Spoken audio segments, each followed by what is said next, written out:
Eh bien bonjour. Alors ici, on va faire un œuf de Pâques, mais pas au chocolat. J'ai changé un petit peu pour faire quelque chose d'un peu plus frais. Donc j'ai besoin de cassonade blonde, de farine, d'huile neutre, 3 œufs, un peu de levure chimique, du yaourt, donc c'est mon yaourt bien crémeux, et un peu de compote. Et alors dans le congélateur, il me reste plus ou moins 120 grammes de framboises que je vais utiliser.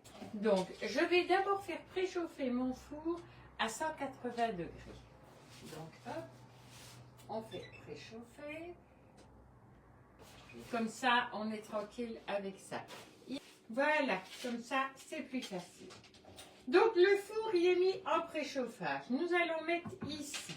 On va mettre les œufs et la cassonade. Donc 3 œufs et 70 grammes de cassonade blonde.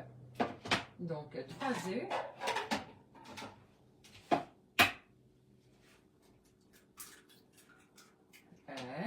Ah oui, j'ai oublié d'ouvrir ça. De toute façon, les œufs, on ne les pèse pas. 2. C'est un petit truc, oui, je ne tape pas fort assez, que j'ai vu chez une collègue. Au lieu de casser les œufs avec un couteau comme je faisais, le taper un petit coup sur la table, pas trop fort parce que vous allez le casser là, c'est pas non plus le but. Mais franchement, c'est vrai qu'il n'y a pas de coquille du tout comme ça. Donc n'hésitez pas. Alors, mon sucre cassonade blond, on va mettre 70 grammes. Donc, je reviens en cuisine manuelle, comme toujours. Voilà. Voilà. Donc, 70 grammes. Hein. Là.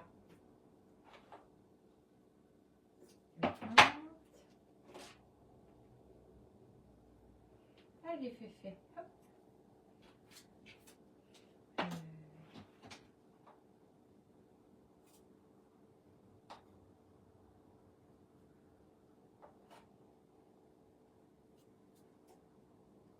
Voilà, nous avons nos 70 grammes.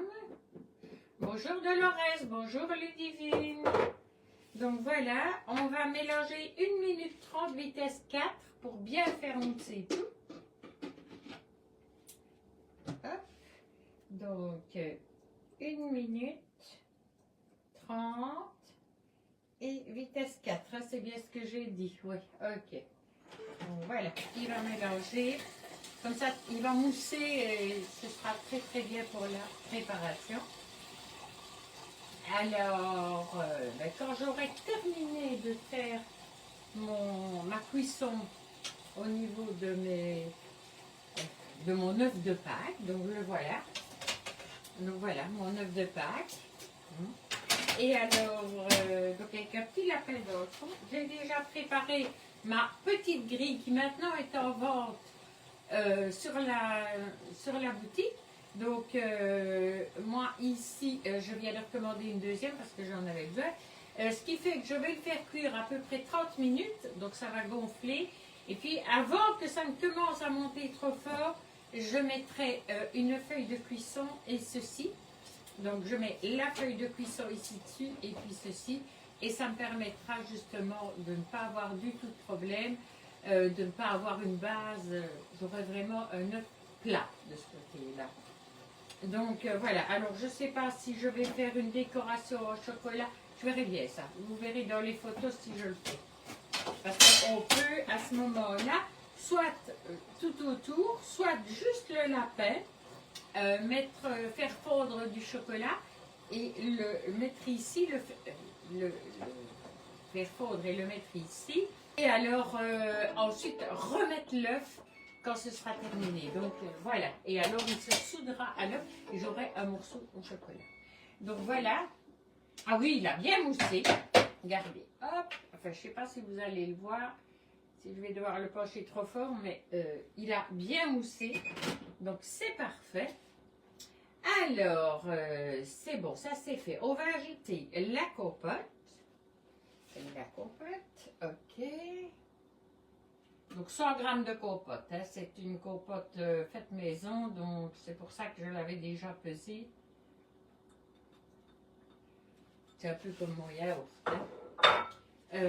Ma compote, l'huile. Alors, l'huile, c'est, je sais plus, 40 grammes d'huile neutre. 40 grammes.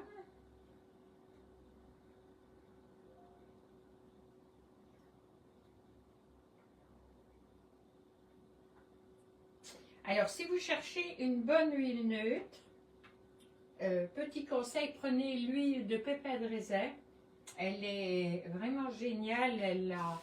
Elle a aucun goût au niveau des préparations. C'est vraiment le top du top. Donc, l'huile et le yaourt. Hop. Et on met notre yaourt aussi.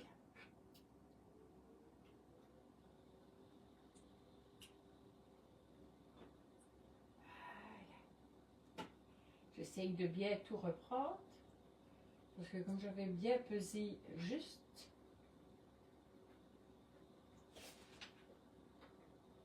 Oh, la texture, elle est magnifique déjà.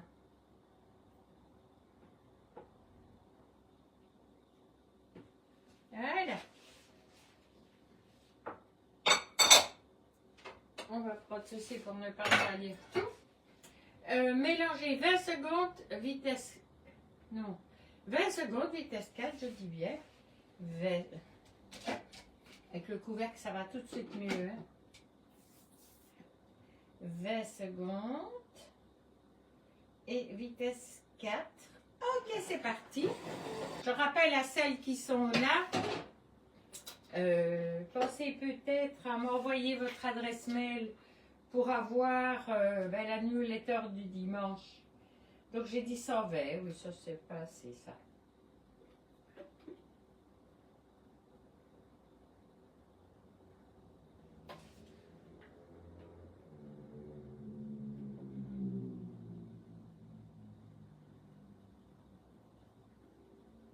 J'essaye vraiment de respecter les... Voilà. Comme c'était pas entré dedans, j'ai pu le récupérer. Donc voilà, la farine, maintenant la levure, il me faut 5 grammes. Donc on fait chaque fois tard. Et ici, il me faut 5 grammes.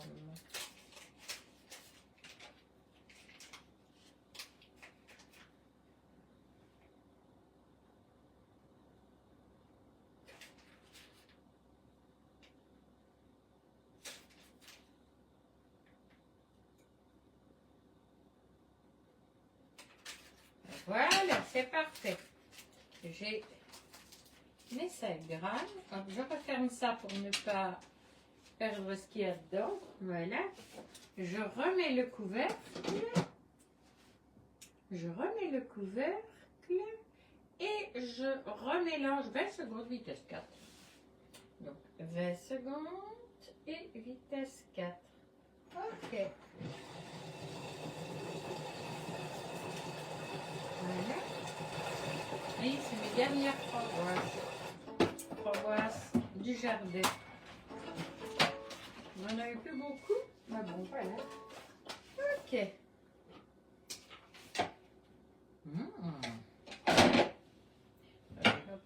Celle-là est déjà salie, donc. Hop, on va le descendre. On redescend tout.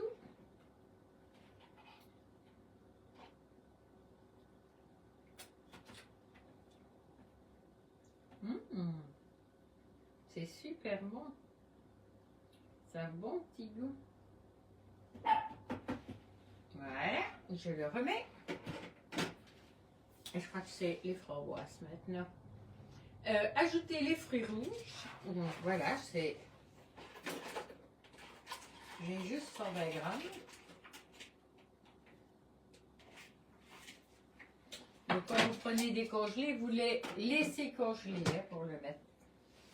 Et alors là, on va faire 10 secondes sans inverse. Donc 10 secondes.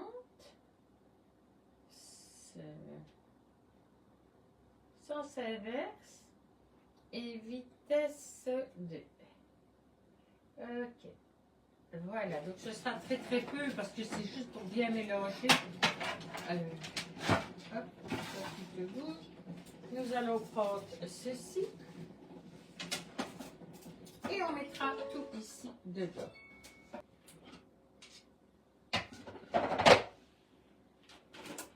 Et alors on va vider tout dedans. Vous voyez, c'est vraiment quelque chose de hyper facile. Oui, les framboises sont restées bien intactes.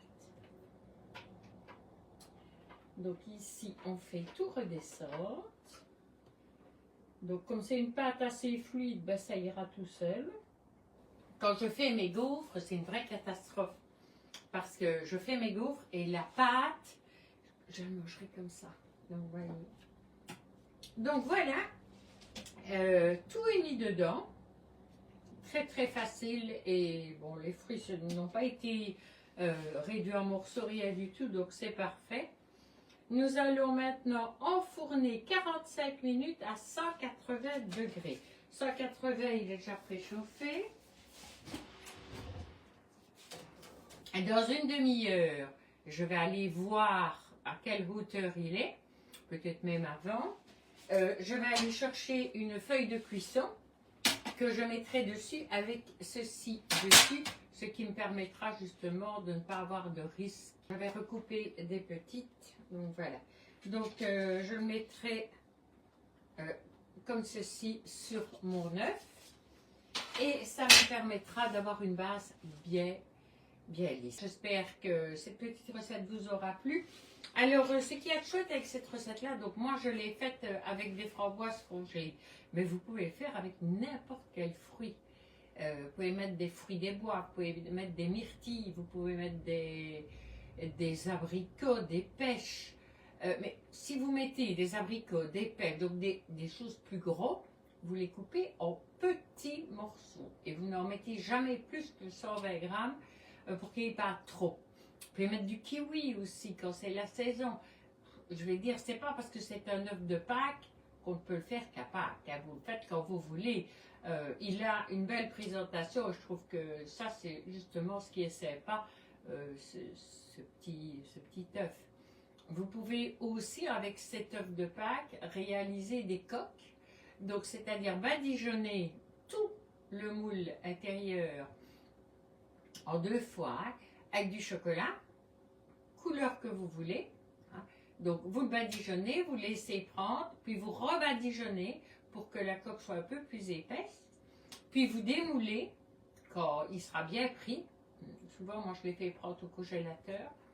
Et puis vous refaites un deuxième. Et quand vous avez terminé, et bien cet œuf, sur le bord vraiment de l'œuf, vous allez passer sur quelque chose de chaud, une poêle chaude.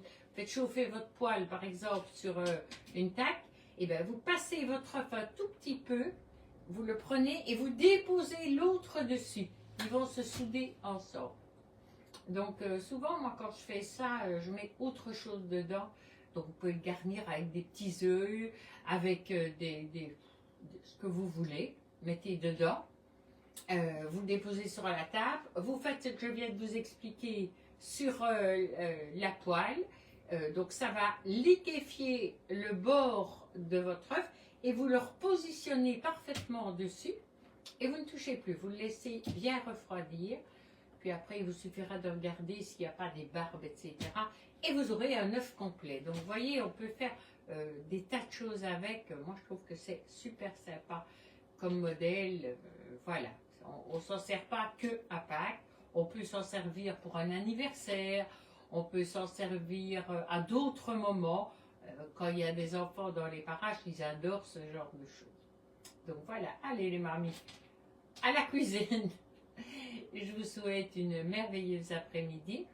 Je vous rappelle, vous invitez vos amis, vos familles, connaissances, voisins, voisines, collègues, en fait, tout le monde, à venir nous rejoindre sur la page. J'y ai mis des choses au-dessus parce que je vais travailler aussi avec YouTube maintenant. Et alors, peut-être essayer de me faire parvenir vos adresses mail pour que je puisse vous envoyer la newsletter du dimanche, parce que je ferai ça uniquement le dimanche et une fois par semaine. Et ça vous permettra d'avoir plein d'infos qui peuvent être des infos de la semaine qui vient de passer ou de la semaine qui suit. Et vous aurez de toute façon à chaque fois le planning des recettes de la semaine qui suit. Donc le dimanche, vous saurez ce qu'on va faire le lundi, le mercredi et le vendredi. Bon, c'est vrai que je fais parfois des petites recettes surprises comme ça entre eux. Ça, je continuerai. Mais ça, vous serez prévenus le jour même, tout simplement. Allez, je vous laisse maintenant et je vous dis à bientôt.